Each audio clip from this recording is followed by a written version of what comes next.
So we got a call for a half-ton Chevy truck that is stuck on Boulder Mountain. Last fall of 2019, it slid off the road. The calm, capable face of Matt's off-road recovery, known for daring rescues with his iconic yellow Jeep, the Banana. But his toughest recovery didn't happen on a remote desert trail. It happened in a courtroom. Accused of insurance fraud, Matt faced felony charges that stunned his fans. There was even the possibility, however unlikely, that he could potentially serve up prison time based on the penalties for secondary felonies in Utah. But behind the headlines was a deeper story, one of betrayal, not crime. This isn't just about legal trouble. It's about how a close friend turned on him and how the man who rescues others nearly lost everything himself. So, what really happened? And how did a trusted bond become Matt's biggest downfall? A hero in handcuffs. Matt's off-road recovery is one of YouTube's most beloved channels, and for good reason. With over 1.92 million subscribers, Matt and his iconic yellow Jeep specialize in rescuing stranded vehicles from the rugged Utah desert. For years, we've seen him as a calm, friendly hero who tackles every challenge with a smile. He rescues people, saves their vacations, and somehow makes it all look easy. So, why get a call for a rig that has plummeted off a cliff and is dashed to pieces? We're heading up here in the record to see if we can get it fished out. But back in 2021, Matt got into some serious trouble. He was charged with a secondary felony for insurance fraud. A felony is not a small thing. It's a charge that can come with serious prison time and can change a person's life forever. The guy known for helping people was now being called a criminal by the state of Utah. It was a huge shock for his fans and followers. So, here's what the whole thing was about. Before the YouTube channel blew up, Matt owned a regular towing company called Winder Towing, and they had a contract with the American Automobile Association. But there was a big problem. AAA is set up to cover simple towls, for example, when your car breaks down on the highway.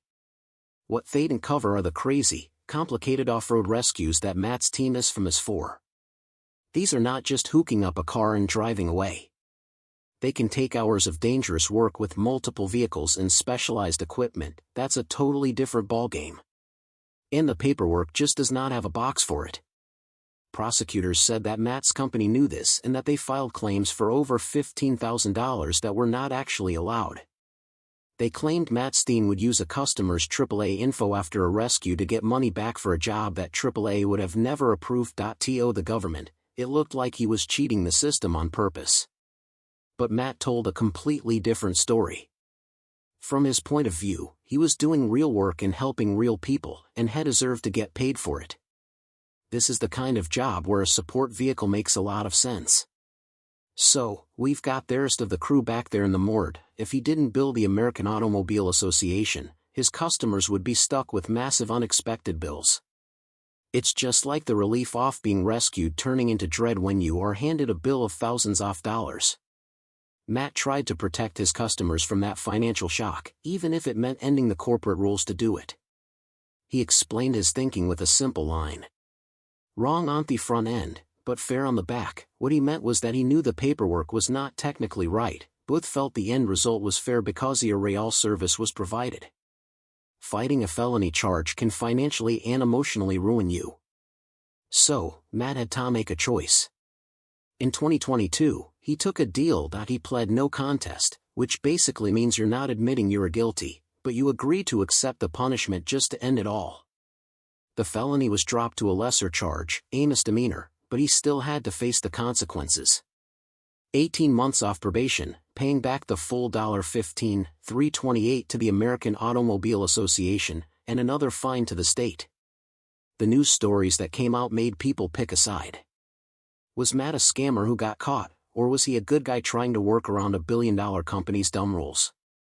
He was known for getting people out of impossible situations, but this time he was the one who was stuck. You may have known these details, but here's the thing that the court case and the headlines don't tell you. The real heartbreaking part of this story is not about a fight with a big government corporation, it's about who started the fight in the first place. It was not AAA that came after Matt. The accusation came from a friend, someone Matt trusted blindly. that betrayal and the legal battle that followed left a deep and lasting impact on the career Matt had built from the ground up. To truly understand how much he stood to lose and why this story is so heartbreaking, you have to see what he created first. Rise to fame. Long before he was a YouTube star, he was just a local tow truck guy in a small town called Hurricane, Utah. His company, Winder Towing, was not big or fancy. They were simply the ones who handled the tough jobs in one of the most beautiful and brutal landscapes in America. We're talking deep red sand that swallows tires, wholesome steep rockledges that can snap an axle, and isolated trails where a wrong turn can leave you stranded miles from civilization.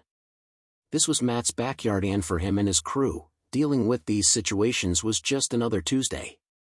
At some point, Matt decided to start filming these recoveries. At first, their aim was not to make a hit reality show. They just wanted to document the difficult and sometimes amazing work they were doing. So, they created the Matt's Off-Road Recovery channel, put the videos up on YouTube, and something completely unexpected happened. People started watching, a lot of people. In a world of fake reality TV shows, Matt's channel was refreshingly honest. There were no scripts and no fake drama, just real problems with real ingenious solutions. It turned out the world was fascinated by these rescues. The real star of the show was Matt himself, along with his iconic yellow Jeep he called the Yellow Banana. In every video, no matter how bad the situation was, Matt was the calm in the center of the storm. He would look at a complete disaster like a truck flipping in its side, an RV buried in sand, and he wouldn't panic. He'd just come up with a creative solution that no one else would have thought of and get to work. He'd use special techniques like burying a spare tire as a dead man anchor when there were no trees around. It was this clever on-the-fly problem solving that viewers found so addictive. He also treated everyone he rescued like a neighbor. The special thing about his videos was that they were not just about the machines. They were about the people. Matt and his team would crack jokes with the worried families, reassure them. And by the end, the rescue felt less like a tow and more like friends helping friends. People really connected with that. It felt real because it was real. This calm, creative, and community-first approach won hearts all over the globe. The channel just exploded. It grew from a small project to a massive success, gaining nearly 2 million subscribers and racking up millions and millions of views. It was insane. A small-town tow guy from Utah suddenly had a worldwide audience hanging on his every word. The comments section was flooded with messages from people in Europe, SIA, Australia, and everywhere, all admiring the work this crew was doing. And with that, Matt's Off-Road Recovery became much more than just a YouTube channel. It became a real brand, a community. They launched the Off-Road Games, a massive annual event that became a pilgrimage for fans who wanted to meet the crew and see the recovery vehicles in person. They started selling their own branded gear like t-shirts and hats. It was a way for fans to feel like they were part of the team. The business grew to the point that it even developed its own mobile app to connect with the off-road community. For a local company that started out just helping people on the side of the road, this was an incredible American dream story. Matt had built something special, something that people all over the world loved and felt a part of. From the outside, it was the perfect success story. A good guy doing good work and getting rewarded for it. But behind the scenes of this viral success, someone was watching and plotting. The betrayal. Matt's rise to fame was not just being noticed by his fans and followers. It was also attracting the attention of someone very close to him. The source of the legal attack was not a stranger or a faceless corporation. According to Matt, the person who tried to tear it all down was a close associate, a man we'll refer to as Casey. Casey was very close with Matt and he was a part of the inner circle. He saw the YouTube channel grow. In short, he was aware of the ins and outs of the entire operation. He was a friend Matt trusted blindly. But as the channel's popularity soared, Matt alleges that Casey started to feel jealous. Casey saw the success and he reportedly wanted a bigger piece of it for himself. He claimed that people were only watching the channel because of him and he wanted 40% of the channel's earnings right off the top. The situation came to a head while Matt was already under enormous pressure from the state's insurance fraud investigation. He was fighting for his reputation and his company's future. And that allegedly is when Casey made his move. According to Matt's story, It was straight-up blackmail. KC demanded a payment of $40,000. The threat was very clear. If Matt didn't agree, KC would go public with everything he knew. He would expose Matt's business practices to the world, the very same information at the center of the ongoing legal case. It was the worst possible threat at the worst possible time. And not only an empty threat. According to the story, KC took active steps to make Matt's life harder. He reportedly had a lawyer deliver a formal cease and desist letter.